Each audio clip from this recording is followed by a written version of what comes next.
Un lado, el traslado de la guerra contra el narcotráfico a nuestra región, pero también la presencia de un importante portaaviones en el Caribe, bueno, la posibilidad, la discusión sobre la instalación de bases militares en distintos países de la región. Nos visitan Juan López Chorne, es licenciado en Economía, magíster en Relaciones Internacionales, doctor en Seguridad Internacional, docente e investigador de la Universidad de Quilmes. Bienvenido, Juan. Gracias por estar con nosotros. Muchas gracias a ustedes por la invitación. Y Mariana Altieri, que es licenciada en Ciencia Política, especialista en Geopolítica y directora ejecutiva de la Fundación Meridiano. ¿Cómo estás, Mariana? Gracias por venir. No, por favor, a ustedes. Bien, ¿qué está tramando? ¿Cuáles son los planes de Estados Unidos para nuestra región? ¿Quieres empezar, Mariana? ¿Qué está tramando? En realidad lo que estamos viendo es un repliegue estratégico de Estados Unidos que hace muchos años empezó a estar en decadencia en su rol global y que hoy, por supuesto, sigue siendo una superpotencia global, pero se está replegando hacia el conocido patio trasero, que es la región, Latinoamérica toda, especialmente el Caribe, pero con un foco muy preocupante para nosotros en Sudamérica. Y eso nos agarra a nosotros en la región en un momento de mucha debilidad estructural, en un momento donde no está la UNASUR, no tenemos el Consejo Sudamericano de la Defensa ni ningún organismo suprarregional para coordinar una respuesta frente a esta avanzada. Entonces lo que tenemos es respuestas aisladas y obviamente tenemos diferentes respuestas en cada uno de los países, en donde, bueno, para Argentina esto no, para el gobierno argentino esto no es un problema, pero para la Argentina yo creo que sí que es problemático. Bien, Juan. Bueno, Juan, como vos decías, con relación a Venezuela y complementando lo que dice Mariana, hay lo que algunos están denominando una doctrina Monroe, o sea, tomando nuevamente la doctrina Monroe, en la cual Estados Unidos consideraba lo que ellos llaman eufemísticamente el hemisferio occidental como su patio trasero, una vuelta pero con el perfil de Donald Trump, por eso Monroe. Específicamente el caso de Venezuela es muy elocuente. Vos dijiste un portaaviones, en realidad es un strike group, son 12 buques, un portaaviones, varios destructores, submarinos con capacidad de ataque nuclear, buques de desembarco, capacidades aéreas en Puerto Rico, es decir, un despliegue de capacidades que no ajusta medios afines. Si uno considera, así se anunció esta operación, una supuesta lucha contra narcoterrorismo. Entonces la pregunta subyacente, y creo que a eso apuntabas, es, bueno, ¿qué hay detrás de esto? ¿O de verdad piensan empeñar todo este inmenso aparato militar contra unas supuestas bandas criminales? Digo, poner todo eso ahí para no usarlo también sería raro, ¿no? Digo, hacer un despliegue semejante para no hacer uso de toda esa fuerza de choque. O querés inducir un comportamiento desde el punto de vista técnico, administrativo, incluso podría ser cuestionado en Estados Unidos como un despilfarro de recursos por su auditoría nacional, la GAO. Sí.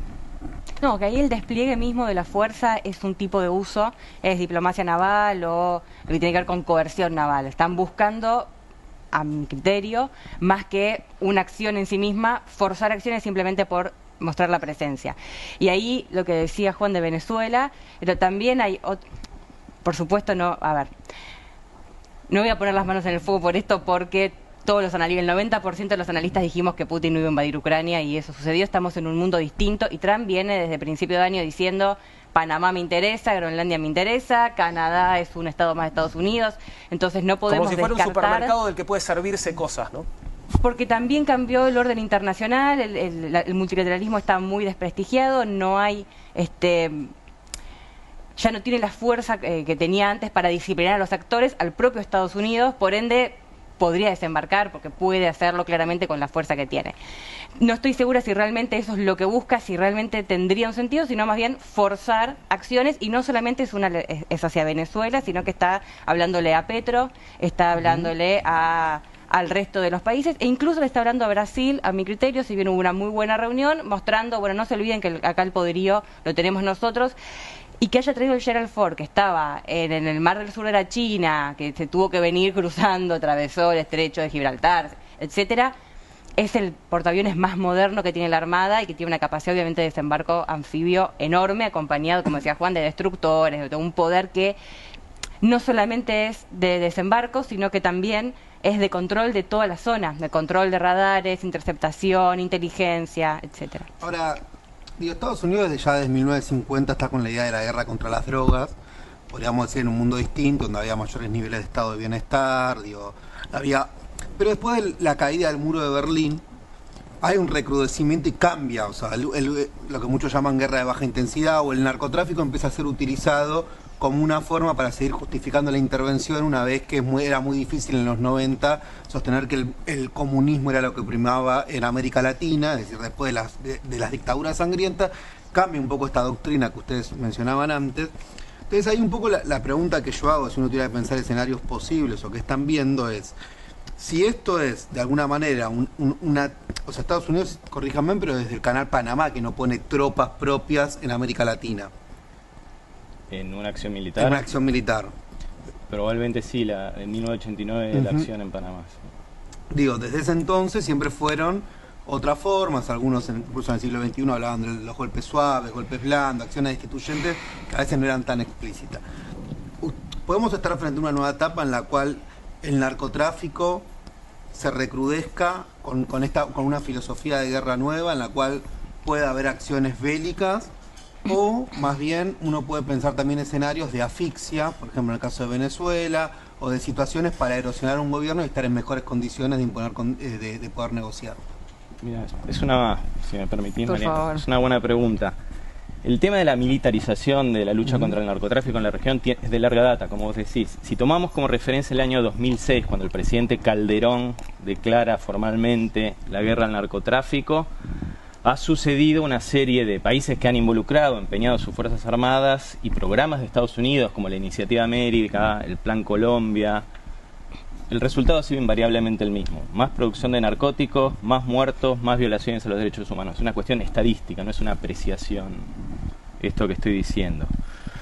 Entonces, el tema no es nuevo en la región. Yo creo que ahora sí lo está forzando por este despliegue enorme militar, únicamente utilizado y diseñado para un conflicto militar, para forzar resultados políticos. Por ejemplo, en Ecuador hay mayor nivel de narcotráfico que en Venezuela, o en otros países, y sin embargo no está viendo este despliegue. Sí, un despliegue que no ajusta, como digo, en medios afines tampoco, ¿no? Si el problema es el narcotráfico. Vos, ponía Juan el foco en el perfil de Trump, digo, más allá de Estados Unidos como política de Estados Unidos. Yo creo que se cruza el perfil de Trump en su forma de negociación, esta cosa de forzar una negociación, como una negociación con un revólver en la mesa, perdónenme la expresión. Ahora está surgiendo recurrentemente en varios medios la idea de que llaman TACO, Trump always chickens out, Trump siempre arruga. Entonces hay que ver cómo esta dinámica y este mundo que está un poco patas para arriba, es difícil predecir qué puede suceder, se va a desenvolver. Y tenemos también todo el tema, digamos, de las acciones militares contra supuestas lanchas. O sea, hay también toda una dimensión relacionada con el derecho internacional. ¿Por qué decís supuestas? Digo, ¿no? Los ataques que vimos, bueno, que nos muestran, digamos, como de cámaras cenitales en las que revientan lanchas, ¿podrían no ser reales? No, las imágenes son reales. Lo que yo digo es que supuestos contrabandistas, pues claro. Las lanchas están en el fondo del mar y la mayoría de los tripulantes también. No pueden dar explicaciones, claro. No. En un hecho que es una ejecución, ¿no?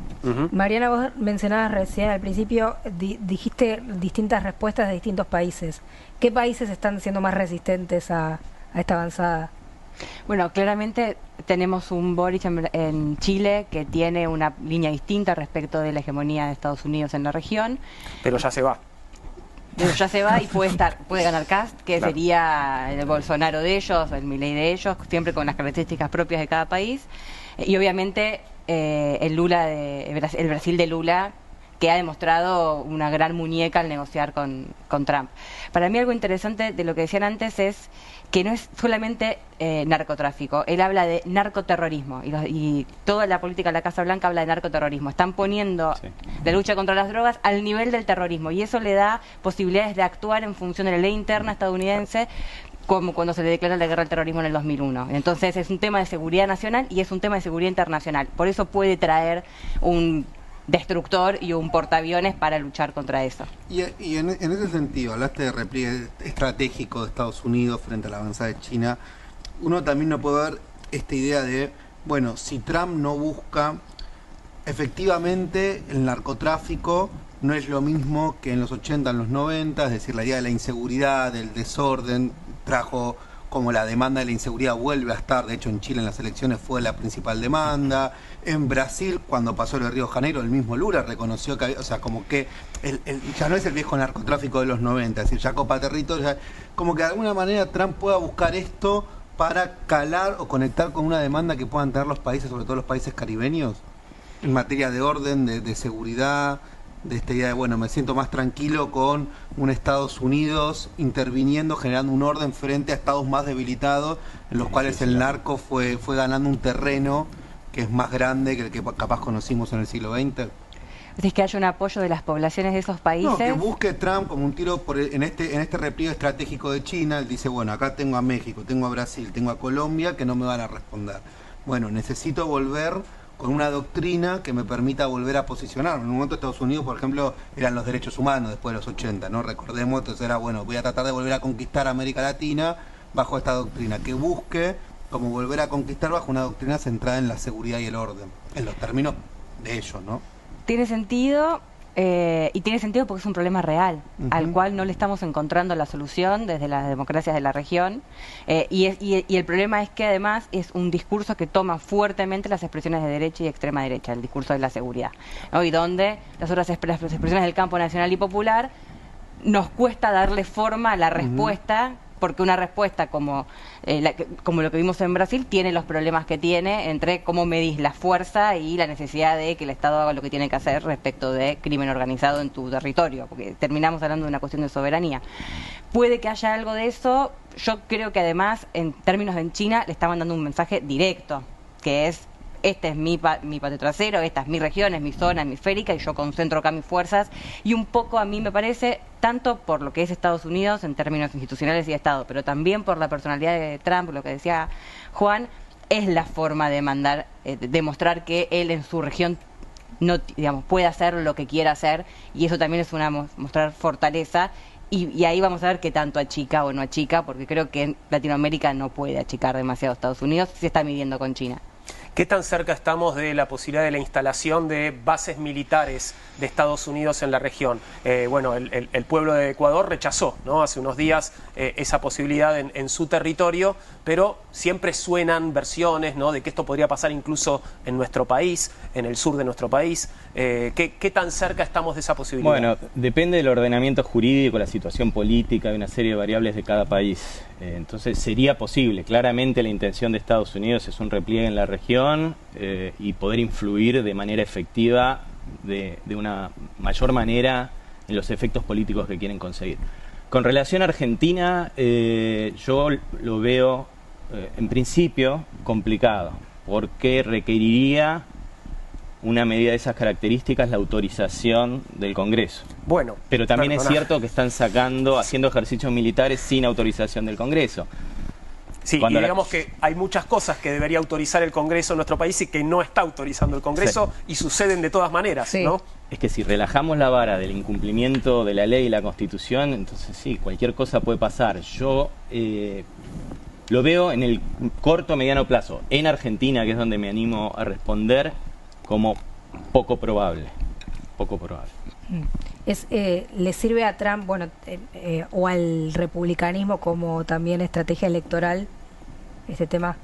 El tema interno.